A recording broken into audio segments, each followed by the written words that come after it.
Hello everyone, मैं मिथुन सिंह स्वागत करता हूं आप सभी का। आशा करता हूं आप सभी बहुत अच्छे होंगे। बात करेंगे Pataliputra University MEd semester third के प्रीवियस ईयर क्वेश्चन पेपर के बारे में। पेपर आपका होगा एडवांस एजुकेशनल रिसर्च एमसीसी 10 का ये क्वेश्चन पेपर है। सेशन था आपका 24-26 का। आगे बढ़े उससे पहले मैं आपको बता दूं पिछले 5 साल के जितने भी प्रीवियस ईयर क्वेश्चन पेपर है सारे क्वेश्चन पेपर आपको 99 रुपीज़ में अवेलेबल करा दिया जाएगा। दूसरी बात, सजेशन आपको 299 रुपये में प्रोवाइड कर दिया जाएगा ताकि आपकी परीक्षा ठीक ढंग से जा पाए। अब देखिए, सजेशन जो है आपका वो PYQ पे बेस्ड होता है, तो इसको ध्यान में रखिएगा आप।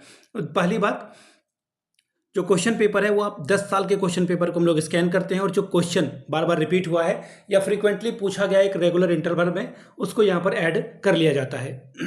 दूसरी बात, आपका जो लेटेस्ट एग्जाम पैटर्न है उसको ध्यान में रखा जाता है और उसे हम लोग यहाँ पे ऐड करते हैं। तीसरी बात, आपका सिलेबस क्या कह रहा है, सिलेबस में कौन कौन से टॉपिक है उसको ध्यान में रखा जाता है। चौथी और आखिरी बात, मेरा खुद का एक्सपीरियंस, मैंने B.Ed M.Ed कर रखा है और पिछले 2-3 सालों से बिहार, झारखंड, MP, UP, हरियाणा, छत्तीसगढ़ इन जगहों पे सजेशन देने का मैं काम कर रहा हूँ। काफ़ी अच्छी सफलता मुझे मिली है। अगर आप भी सफलता के भागीदार बनना चाहते हैं तो यहाँ से मेरी email ID आप देख सकते हैं, yourmithunSingh@gmail.com पे आप मुझे मेल कर सकते हैं। इंस्टा पे अगर आप हो डू फॉलो मी @imithunSingh। बाकी आप मुझे व्हाट्सअप कर सकते हैं 7979054474 पे। तो चलिए एडवांस एजुकेशनल साइकोलॉजी के क्वेश्चन पेपर को देखते हैं।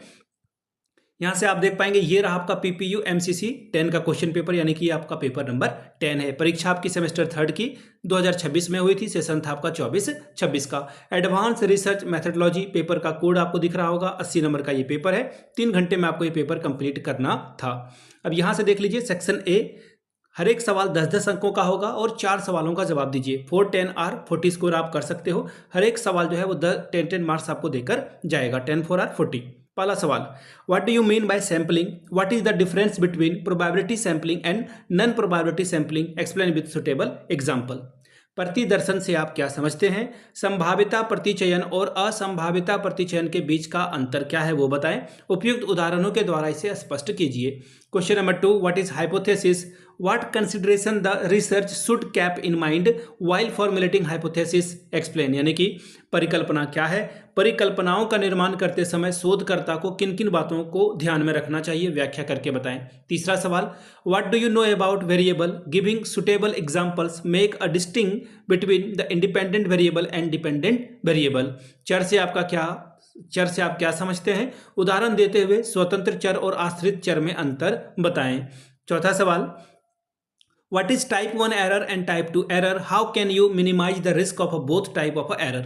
टाइप 1 त्रुटि और टाइप 2 त्रुटि क्या है? आप दोनों प्रकार की त्रुटि के जोखिम को कैसे कम कर सकते हैं? पांचवा सवाल, describe the general format of research report, give an outline of chapter of a research report. एक शोध प्रतिवेदन के सामान्य प्रारूप का वर्णन कीजिए और शोध प्रतिवेदन के अध्यायों की रूपरेखा दीजिए। Question number 6, explain the concept of regression, how the regression equation is used for prediction, discuss. प्रतिगमन की अवधारणा की व्याख्या कीजिए। प्रतिगमन समीकरण का उपयोग पुनर्निर्माण के लिए जो है कैसे उपयोग में लाया जाता है, इसकी विवेचना कीजिए। बात करेंगे सेक्शन बी की। 4 सवाल का जवाब देना है। 4 पंचे 20 नंबर आपको यहां से मिलेगा। पहला सवाल, what do you understand by t test, state it features. T test से आप क्या समझते हैं, इसकी विशेषता बताएं। Question number 2, what do you mean by population, differentiate between static sampling and cluster sampling. जनसंख्या से आप क्या समझते हैं? स्तरित प्रतिदर्श और गुच्छा प्रतिदर्श के बीच का अंतर स्पष्ट करें। तीसरा सवाल, what is research design, describe it's purpose. शोध डिजाइन क्या है, इसके उद्देश्य का वर्णन कीजिए। Question number 4, define level of significance, what does significance level of 0.05 denotes in hypothesis testing.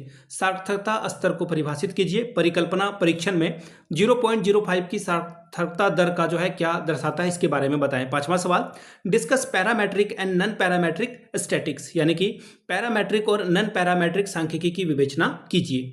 छठवां सवाल, right the characteristics of a good research report. एक अच्छी शोध रिपोर्ट की विशेषताओं को लिखिए। बात करेंगे ग्रुप सी की। यहाँ पे क्वेश्चन नंबर 6 जो है कंपलसरी है। 6 सवाल का जवाब दीजिए, 20 नंबर आपको यहाँ से मिलेगा। ठीक है, चलिए पहला सवाल, व्हाट इज फाइनेंशियल बजट, वित्तीय बजट क्या है बताएं, 2 नंबर। अगला है डिफाइन नोट्स टेकिंग, नोट्स लेने को परिभाषित करें, 2 नंबर मिलेगा। व्हाट इज को रिलेशनल रिसर्च, सह संबंध शोध किसे कहते हैं, 2 नंबर आपको मिलेगा। क्वेश्चन नंबर चौथा, write down any 2 characteristics of chi square test, chi वर्ग परीक्षण का किन्हीं 2 विशेषताओं को लिखिए, 2 नंबर मिलेगा। 5वां सवाल, write down the name of 4 parametric statistics test, 4 प्रचालिक सांख्यिकी परीक्षणों को जो है नाम लिख करके बताएं, 2 नंबर ये आपको देकर जाएगा। 6वां सवाल, नोट आपको लिखना है 5 + 5 10 अंक आपको मिलेगा। सैंपल रैंडम सैंपलिंग, सरल यादृच्छिकरण प्रतिदर्श के बारे में बताइए। अगला है इंटरवेनिंग वेरिएबल यानी कि मध्यवर्ती चर के बारे में बताएं। तीसरा है फाई कोफिशिएंट यानी कि फाई गुणांक से आप क्या समझते हैं। Question number D, sampling error यानी कि प्रतिदर्श त्रुटि। 5वां सवाल है डिग्री ऑफ फ्रीडम यानी कि स्वतंत्रता की कोटि के बारे में बताइए। तो ये था आपका क्वेश्चन पेपर। अगर आपको पिछले 5 साल का PYQ चाहिए तो ये आपको 99 में, अगर आपको सजेशन चाहिए तो 299 में, जिसमें आपका PYQ फ्री ऑफ कॉस्ट आ जाएगा। यहाँ से मेरी email ID आप देख लें, yourmithunsingh@gmail.com पे आप मुझे मेल कर लें। इंस्टा पे अगर आप डू फॉलो मी @imithunsingh, बाकी आप मुझे व्हाट्सअप कर सकते हैं 7979054474 पे। वीडियो को आपने यहाँ तक देखा, प्यार दिया, इसके लिए आप सभी का बहुत बहुत शुक्रिया। Have a good day.